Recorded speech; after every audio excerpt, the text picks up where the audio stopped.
Mauricio Salas, sexólogo, urólogo, experto en esta área, especialmente usted conoce muy bien el área del sistema procesal de cómo trabaja con las víctimas de abuso sexual infantil. Lo primero que le quiero preguntar para partir antes con el tema es saber qué opina de este proyecto de ley que se enviaría al Congreso que trata de restringir la cantidad de entrevistas que se les realizarían a las víctimas. Bueno, me parece que es un proyecto muy interesante, esto de un paso desde una antigua legislación a algo más moderno, actualizado, utilizando todos los medios, tanto audiovisuales, fotos, etcétera, para que no se victimice secundariamente a estas niñas como fue este caso, ¿cierto? Donde haya protocolos tanto de diagnóstico psicológico, médico y un proceso penal más acotado en el tiempo y más eficiente. Ahora, lo decía la Paula, sobre este caso también se abre un debate que uno escucha mucho en los colegios, en los jardines infantiles, en las reuniones familiares, en fin, que tiene que ver con cómo reconocer, porque hay tantos y tantos casos de abusos que se cometen y se silencian muchas veces, justamente por todo este proceso perverso que dice la Paula. ¿Cómo reconocer las señales cuando mi hijo está siendo abusado sexualmente?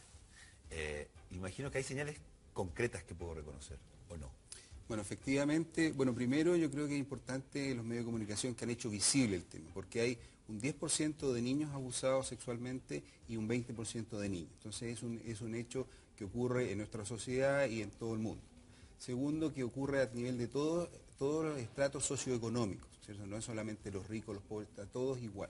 Tercero, que la mayoría de los abusos sexuales o los abusadores son por familiares o conocidos de la familia, 80-90%, la mayoría de los casos. Entonces, ¿qué? ¿El tío, el papá? El tío, el amigo, el primo, etcétera, o alguien importante en el colegio, etcétera. ¿Ya? Pero lo importante no es generar una psicosis también con respecto al tema. Hay una llamada, ¿no? ¿Claudia? Sí, Claudia hola, de la buenos Florida, días. y vamos a seguir conversando con el doctor. Buenos días, ¿cuál es tu consulta? Hola, mira, les cuento, mi hija tiene un poquito más de 3 años y hace un tiempo que se empezó a tocar mucho la vagina, así como que se sienta y se toca, o antes de ir al baño se toca. Entonces yo le he preguntado si pasa algo raro y ella me dice que no pasa nada. Yo tengo dudas acerca del colegio, pero ella insiste que no. ¿Es normal que las niñitas hagan esto? ¿Debo empezar a preocuparme? ¿Qué edad tiene tu hija, perdón, Claudia? Un poquito más de 3 años. Bueno, somos seres sexuados desde que nacemos hasta nuestra muerte. O sea, uno tiene contacto con sus zonas eróticas todo el tiempo, ¿ya? Pero eso tiene un cierto límite. Uno lo hace de manera parcial, no todo el tiempo. Cuando llega un adulto hay como una restricción de la actividad. Uno puede jugar con sus amigos, tocándose, etcétera, pero no es lo que es cuando hay un fenómeno de un abuso sexual. Hay otro tipo de manifestaciones, ¿ya? Por ejemplo, se estimula permanentemente, hay cambios en la conducta, por ejemplo, retraída o hipersexualizada, problemas emocionales, el síndrome depresivo, etc. O sea, hay ansiedad que se van asociando a este fenómeno y además uno puede ver a nivel físico manifestaciones, por ejemplo, lesiones a nivel del aparato genital, sangramiento, etc. Pero doctor, hay algo que no me queda claro, porque usted dice es normal que los niños se toquen y exploren, ¿cierto? Pero habla que es una conducta de riesgo la hipersexualidad. ¿Cómo uno determina como mamá cuando ya se está pasando de la raya, cuando deja de ser normal? Ya, hay actitudes normales de los niños y actitudes sospechosas de un cierto abuso sexual. Por ejemplo, las normales es que los niños jueguen con niños de su misma edad. Cuando juegan con niños con más de 5 o 6 años de diferencia, ahí hay un primer signo. Después, cuando la actividad sexual se toma como un juego y se divierte, y no como algo que le genera ansiedad, permanencia en eso y reiteración en el tiempo, ¿ya? Tercero, cuando la actividad sexual en sí misma es ya penetrativa o algo ya como más intenso, como Doctor, de adulto. A ver, tenemos a Carolina de Rancagua con alguna consulta, están llamando un montón de mamás también, ¿no? Que quieren saber. Carolina, buenos días. Hola, buenos días, Julián. ¿Cómo estás? Bien, mira, mi consulta es que yo tengo una hija que tiene 6 años y resulta que tiene unos compañeros que se comportan un poco extraños. Siempre hablan mal de una persona, de su tío y de su familia en general. Entonces nosotros con varios papás estamos como preocupados porque quizás eso podría ser un síntoma de abuso si los niños hablen mal de algún familiar o de alguna persona. ¿Pero en qué sentido hablan mal, Carolina? Perdón, ¿qué dicen del tío? Que se expresan, o sea, como que, a ver, dicen que él no les gusta, hablan mal de que él es feo, porque igual son niños, entonces tampoco conocen muchas palabras malas. ¿Pero le tienen como miedo también a este tío feo? no como miedo, sino que como, como más desprecio. Pero no han referido ninguna conducta, digamos, el tío me toca, nada de eso. No, nada de eso específicamente, pero sí siempre se refieren mal. Entonces, ¿eso podría ser un síntoma de algo, de que abusen de ellos o que tengan algún problema? Doctor, la escucha Carolina. Sí, bueno, mira, es posible. Yo creo que en ese caso uno debería buscar a una persona ya sea responsable de la institución o ver directamente con algún estos centros CABAS o un manejo psicológico para ver si realmente hay un tipo de abuso o algo más allá. ¿Ya? Es importante que... ¿Pero por qué es posible, doctor? Sí. Perdón que le pregunte, porque es que esto puede generar también así... ¿No les caerá mal el tío y punto? Entonces el tío no le regala chocolate, el tío es pesado porque no han referido ninguna conducta sexual. Entonces yo pregunto, O el tío le grita. todos los tíos que nos bien. caen mal y que pelamos, ¿puede ser? No, no necesariamente. O sea, siempre hay por lo menos, tienen que haber unos 2 o 3 indicadores de una erotización. Por ejemplo, cambio en la conducta, desde conducta muy activa a algo muy retraído. 2, alteraciones de sueño. Por ejemplo, problemas a nivel de infecciones urinarias, esto de la enuresis, que se hagan pipí en la noche, las Todas deposiciones. concurren juntas estas señales. Asociadas, se pueden asociar, por ejemplo, conducta física, trastornos emocionales y ciertas como erosiones a nivel genital. Doctor. Eso es como acerca más a un diagnóstico. ¿Un niño podría confundir un abuso sexual con un juego? ¿Pensar que está jugando con un adulto? Por supuesto, lo importante es que, primero que nada, los niños no son responsables de un abusador, de un abuso sexual. Los niños no reconocen cuando un abusador los utiliza como objeto de placer. ¿Ya? Eso es súper importante. El niño es de alguna manera hechizado o colonizado cerebralmente por este abusador, que lo que hace es paulatinamente va induciendo al niño mediante cambios a nivel de la conciencia hacia una actividad sexual compulsiva. Incluso lo hace sentir culpable. ¿o qué? Lo hace sentir culpable y lo responsabiliza. Hay una perversión en lo responsabiliza del secreto. Claro. El gran drama es el secreto. El niño oculta esto porque el abusador le dice: no le cuentes a tu mamá porque no sé qué. Hay o a una tu amenaza papá. generalmente, Hay una ¿no? amenaza y Y una el manipulación niño se siente constante. manipulado, con vergüenza y culpable. Tenemos a Silvana de Santiago Centro. Silvana, buenos días. Hola, buenos días. Doctor, mi pregunta es que mis niños están en la etapa que tocan y preguntan todo. Por ejemplo, ellos me tocan mi busto o me acompañan al baño. ¿Debo dejar que me acompañen o me toquen el busto? Sí, los niños yo creo que lo importante nosotros como padres es acompañarlo y que la parte de la sexualidad no sea como un tabú, ni sea algo prohibido ni malo. Explicarle que sí, efectivamente hay partes del cuerpo que él las tiene que restringir, ¿cierto? Él tiene que generar estos límites con respecto a su corporalidad. ¿Desde qué y edad? usted también. Yo creo a toda edad que uno le puede explicar más o menos que el cuerpo de uno es privado, que nadie le puede tocar sus partes, que nadie le puede tocar la parte Es que le genital, quiero dar un etcétera. ejemplo, y la Silvana está ahí escuchando y yo la comprendo, porque, por ejemplo, yo voy a dar un ejemplo personal, doctor. Yo tengo hijos de 7 y 5 años, bueno, hay una guaguita, pero 7 y 5 años. Y yo me baño con ellos en la tina, yo le comentaba al equipo ayer, y también me anda medio psicoseado, y me baño con traje baño. Yo no me baño desnudo yo en la tina con ellos. ¿Y por qué les explico que ellos, digamos, no pueden estar al lado de un hombre, digamos, mayor desnudo? No corresponde. ¿Está bien? Estoy loco. No, no estás loco. Está bien tener una cierta vínculo con los hijos. Los padres somos como un espejo para ellos. Nosotros le reflejamos a ellos todo su valor, que son queridos, ¿cierto?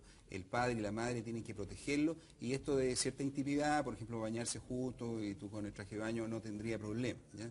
Lo importante No es es que muy uno, exagerado, digo. no es muy exagerado, que uno tiene que proteger a los hijos, comunicarse con ellos, Y porque en hay el una caso cierta contrario, debilidad. ¿Sí? porque a mí, a diferencia de Julián, yo y mi marido sí circulamos desnudos delante de los niños, por la casa, se meten al baño cuando nos estamos duchando, existe como es muy relajado el tema de verse desnudo, digamos.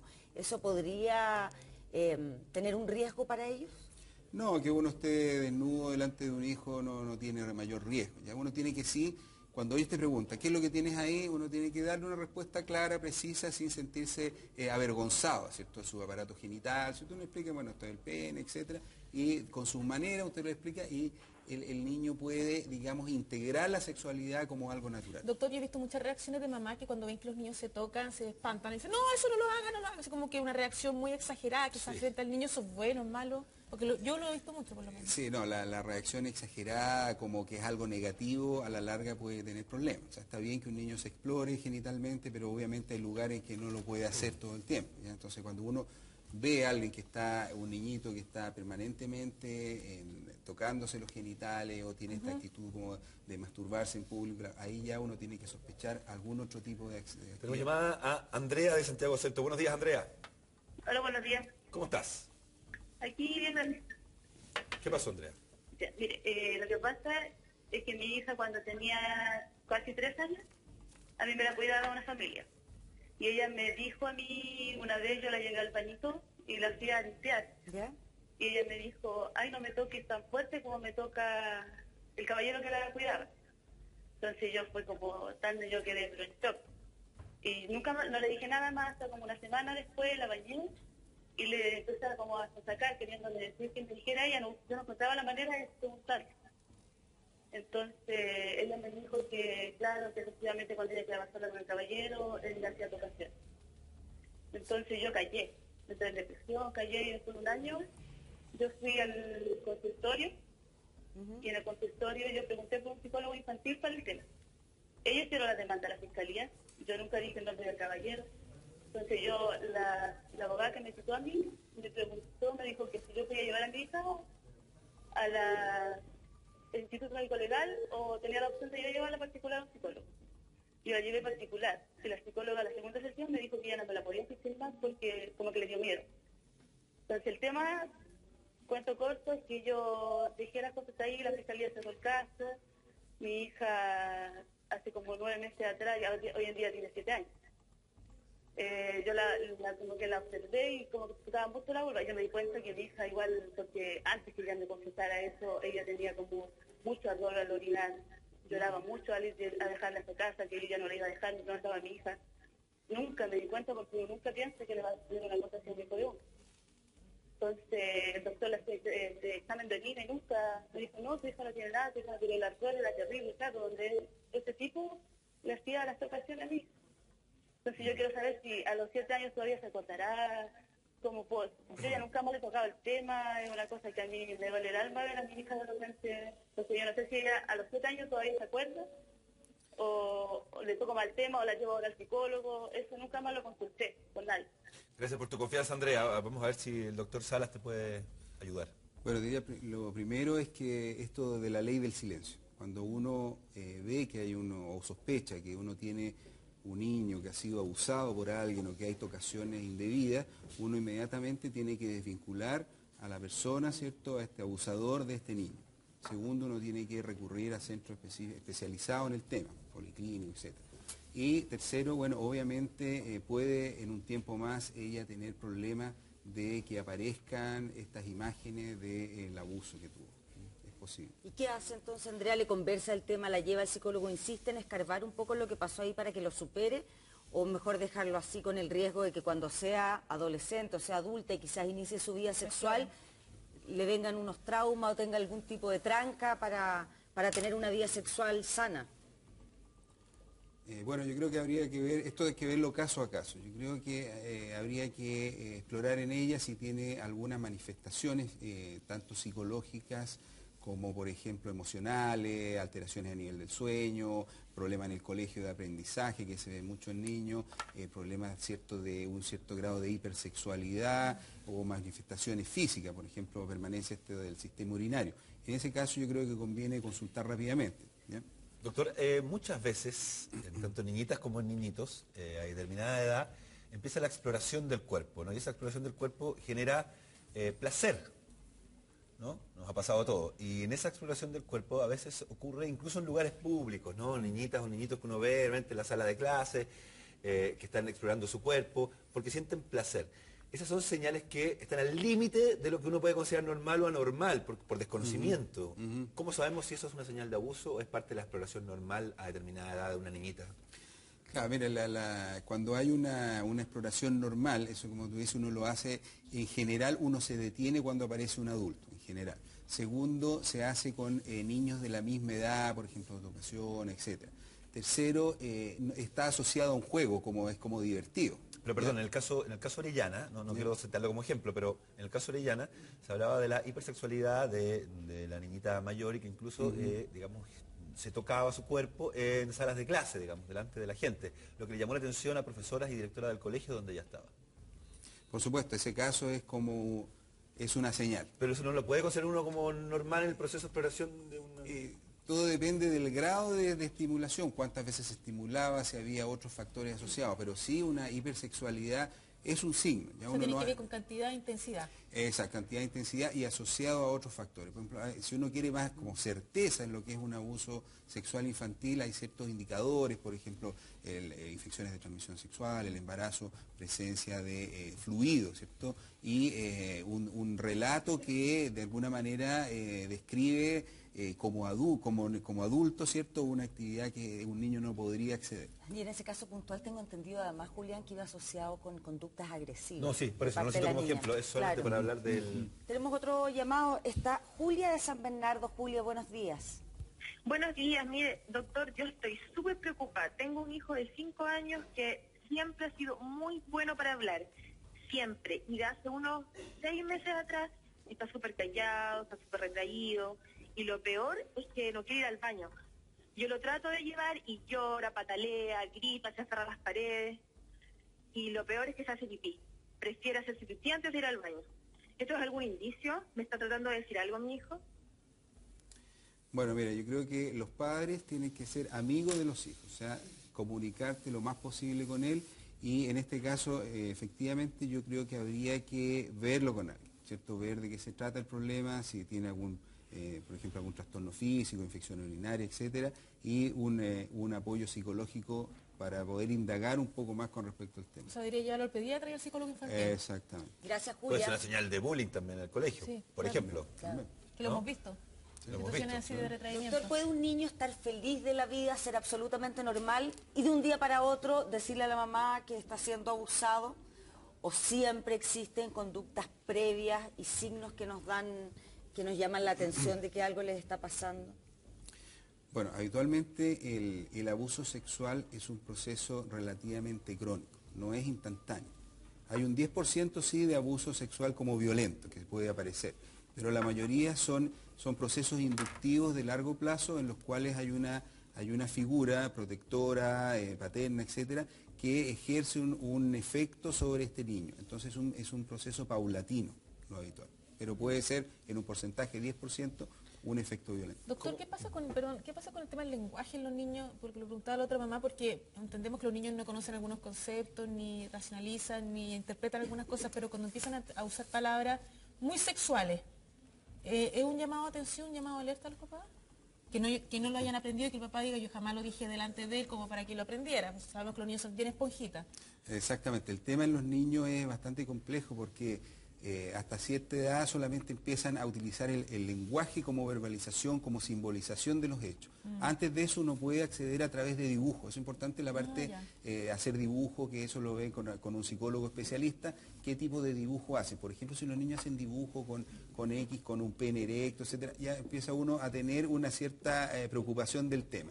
Y lo otro, efectivamente, la verbalización. En general ahora los niños usan mucho garabato, qué sé yo, pero cuando hablan de temas sexuales de manera precisa ya uno tiene que preocuparse, es uno de los signos. Porque el tema de, no sé, de la pirula, sí, el claro. poto, todo eso son como los temas favoritos de los niños. O sea, se ríen a cierta edad, entre los 7, 8 años, andan pendientes de eso, bromeando mucho con eso. Eso es parte de la normalidad, me imagino. Absolutamente, eso es parte del juego de los niños, y mi pirulín, y esto y lo otro. Pero si un niño dice, mi papá me tocó el potito, no sé qué, me introdujo el pene, el pilín, ya la cosa cambia, ¿no? Sin duda. Tenemos a Josefina La Ligua. Josefina, buenos días. Buenos días. ¿Cómo estás, Josefina? Aquí más o menos. Cuéntenos qué pasó, a ver qué le podemos ayudar. Resulta que yo puse al niño, tiene 4 años, en una escuela de lenguaje, acá en La Ligua. ¿Ya? Entonces el niño no quería ir al jardín, toda la mañana lloraba, no quería ir al jardín. Y cuando llegaba al jardín decía que lo veía. Hoy se cortó. Y yo, claro. Espérate, Josefina, que no escuchamos una parte. Ya, Entonces, dijiste que pusiste a tu hijo en un jardín en La Ligua. claro. ¿Tu hijo de En cuántos una- años? 4 años. Y cuando él llegaba del jardín, ¿qué se quejaba? Que le dolía mucho su potito. Ya. ¿Eso era permanente, recurrente ese comentario? Y como 2 veces a la semana, una vez. Oye, Y Josefina, yo no siempre sé si lo- estás con el volumen del televisor, ¿estás al lado de un televisor? No, bajo, está bajo, ya. no tiene volumen. Ok. Sigue con el relato, Josefina. Entonces, Y qué pasa que yo siempre lo tomaba, se habrá pegado, y yo le decía, hay que bañarse con gritito porque a lo mejor él pudo jugando en el jardín. claro. Entonces yo lo tomaba por ese lado. Resulta que una vez hicieron una reunión en el jardín, después del lenguaje, y dijeron que había una niña que se quejaba de que el fonoaudiólogo había tenido abuso de sexo con él. Entonces yo dije, voy a preguntarle a mi niñito qué pasó. Y le empecé a preguntar y empezó a relatarme que lo hacía como un juego acción. Se pasaba ausitos por partes íntimas y le introducía el dedo. Entonces el niño me decía, pero primero me dijo, yo no te puedo decir claro que jugamos, porque tú me vas a pegar.